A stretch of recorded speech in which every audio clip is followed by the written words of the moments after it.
Welcome to FoODIES. ഇന്ന് നമ്മളൊരു simple mango ഐസ്ക്രീമാണ് ഉണ്ടാക്കുന്നത്. അതെങ്ങനെയാണ് ഉണ്ടാക്കുന്നത് നോക്കാം. ആദ്യം കുറച്ച് പാലിൽ 2 സ്പൂൺ മൈദ നമുക്ക് മിക്സ് ചെയ്തെടുക്കാം. മൈദയ്ക്ക് പകരം ഗോതമ്പ് പൊടി എടുത്താലും മതി. ഞാനിവിടെ 1.5 ഗ്ലാസ് പാലിൽ 4 സ്പൂൺ പഞ്ചസാരയും ചേർത്ത് തിളയ്ക്കാൻ വെച്ചിട്ടുണ്ടായിരുന്നു. അതിലേക്ക് നമ്മുടെ മിക്സ് ചേർത്ത് കൊടുക്കാം. നന്നായി ഇളക്കണം. ഇളക്കി കുറുകി വരുന്ന സമയത്ത് നമുക്കിത് നിർത്തി മാറ്റി വെക്കാം. ഇവിടെ മിക്സ് നന്നായി കുറുകി വന്നിട്ടുണ്ട്. ഇനി നമുക്കിത് ഫ്ലെയിം ഓഫ് ചെയ്ത് മാറ്റി വെക്കാം.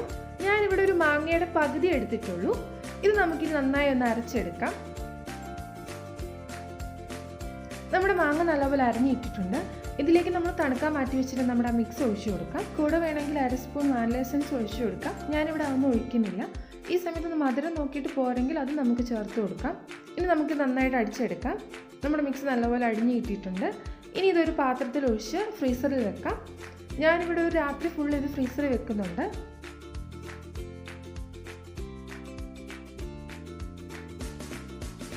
നമ്മുടെ മാംഗോ ഐസ്ക്രീം സെറ്റ് ആയിട്ടുണ്ട്. ഇനി നമുക്കിത് ഈ പാത്രത്തിൽ നിന്ന് മാറ്റാം. ഇതിൻ്റെ മുകളിൽ ഞാൻ കുറച്ച് കപ്പലിൻ്റെ ഒക്കെ വറുത്തിട്ട് കൊടുക്കുന്നുണ്ട്. ഇതൊരു ഭംഗിക്കാണ്. ഇതിട്ടില്ലെങ്കിലും കുഴപ്പമൊന്നുമില്ല, ഇട്ടാലും നല്ലതാണ്. ഇനി നമുക്കിത് മുറിച്ചെടുക്കാം. നമ്മുടെ സിമ്പിൾ ആൻഡ് ടേസ്റ്റി ആയിട്ടുള്ള മാംഗോ ഐസ്ക്രീം റെഡി ആയിട്ടുണ്ട്. എല്ലാവർക്കും അവൈലബിൾ ആയിട്ടുള്ള സാധനങ്ങൾ കൊണ്ട് മാത്രമാണ് ഈ ഐസ്ക്രീം ഉണ്ടാക്കിയിരിക്കുന്നത്. ഇപ്പോൾ മാങ്ങയുടെ ഒക്കെ സമയമല്ലേ, എല്ലാവരും ഇത് ട്രൈ ചെയ്ത് നോക്കണം. എല്ലാവർക്കും ഇഷ്ടപ്പെടും. വീഡിയോ ഇഷ്ടപ്പെട്ടെങ്കിൽ ലൈക്ക് ചെയ്യണം, സബ്സ്ക്രൈബ് ചെയ്യണം. നിങ്ങളുടെ ഫ്രണ്ട്സിനും ഫാമിലിക്കും ഷെയർ ചെയ്യാൻ മറക്കരുത്. Thank you.